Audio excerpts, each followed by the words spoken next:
সুপ্রিয় দর্শক, আসসালামু আলাইকুম। নিউজ বাংলা আপনাদের স্বাগত জানাচ্ছি। আমি মোহাম্মদ জিয়াউদ্দিন। আমাদের বাসায় মেহমান আসলে আমরা কি করি? বেডশিট পরিবর্তন করি, বাচ্চাদের ভালো ভালো পোশাক পরাই, আমরা নিজেরা ভালো পোশাক পরি, ভালো ভালো রান্না বান্না হয়, মেহমান নিয়ে আমরা একসাথে খাবার দাবার সারি। আমাদের ফ্যামিলির চলাফেরা এমন হয় যে যাতে মেহমান বুঝতে পারে আমরা খুব সুখে আছি। জাতিসংঘ মহাসচিব বাংলাদেশে আসছেন, উনি বাংলাদেশের মেহমান। কিছু গোষ্ঠী একটা অরাজক পরিবেশ সৃষ্টি করতে চেয়েছিল তিনি আসার পরে। সিপিবিও ঘোষণা দিচ্ছে যে আসিয়া ইস্যুতে তারা বিক্ষোভ মিছিল করবে। কিন্তু বিষয়টা হচ্ছে, মেহমান আসলে তো শান্ত থাকতে হয়, যাতে মেহমান বুঝতে পারে যে আমরা খুব ভালো আছি, আমরা সভ্য জাতি। অন্তত এই সময়টা তো চুপ থাকে মানুষ। কিন্তু না, সিপিবিও দেখলাম আসিয়া ইস্যুতে বিক্ষোভ কর্মসূচি ঘোষণা করেছেন।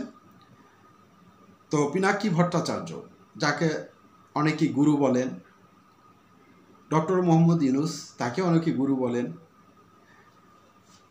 তো সিপিবি যখন বিক্ষোভ মিছিল ঘোষণা দিল, তখন পিনাকি ভট্টাচার্য তার ফ্যান ফলোয়ারদের ঘোষণা দিয়েছেন যে সিপিবি কার্যালয় ছাত্র জনতার কার্যালয় হবে। তো পিনাকি ভট্টাচার্যের এটা ছিল একটা কৌশল, যাতে করে কেউ অরাজক পরিস্থিতি সৃষ্টি করতে না পারে। কারণ তারা যদি বিক্ষোভ মিছিল করতো, পুলিশ বাধা দিলে পুলিশের সাথে হাতাহাতি হতে পারত। এই বিষয়টা ফলো করে প্রচার করা হতো, আন্তর্জাতিক মিডিয়ায় যেত, এটা দেশের ভাবমূর্তি ক্ষুণ্ণ হতো। হয়তো পিনাকি ভট্টাচার্য একটা কৌশল অবলম্বন করছেন এবং তার ফ্যান ফলোয়ারদের গোপনে বলেছেন যে তোমরা চুপ থাকো, আর ওই দিক দিয়া যারা আন্দোলন করবে তাদেরকে একটা ভয় দেখালো। তো এই জন্য হয়েছে কি, সরকারের পক্ষ থেকে নিরাপত্তার ব্যবস্থা রাখছে কঠোরভাবে। তো আমরা দেখলাম যে সিপিবি কার্যালয়ের সামনে কয়েকজন নেতা বক্তব্য দিয়েছেন, মাত্র কয়েকজন। তো পিনাকি ভট্টাচার্য অত্যন্ত মেধাবী মানুষ, হয়তো কেউ স্বীকার করবে, কেউ করবে না, বা কারো বোঝার ক্ষমতা নেই। তারা আসলেই গুরু। তাদের মতো মানুষদের কাছে অনেক কিছু শেখার আছে। যারা তাদের কন্টেন্টগুলো দেখেন, তারা অ্যানালাইসিস করলে বুঝতে পারবেন তাদের কাছে যেমনি শেখার আছে, আবার অল্প বয়সী মানুষদের কাছেও শেখার আছে। প্রত্যেকটা মানুষের কাছ থেকে কিছু না কিছু শেখার আছে।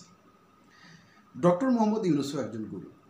আমি এর আগে একটা ভিডিওতে উল্লেখ করেছিলাম, তিনি হচ্ছেন রাজনীতিবিদদের রাজনীতিবিদ। তিনি যখন অন্তর্বর্তী সরকারের প্রধান হিসেবে দায়িত্ব গ্রহণ করেন, তখন অনেকে বলেছিলেন যে তিনি রাজনীতির কি বোঝেন। না ভাই, তিনি হচ্ছেন আন্তর্জাতিক রাজনীতিবিদ, তিনি রাজনীতিবিদদের রাজনীতিবিদ।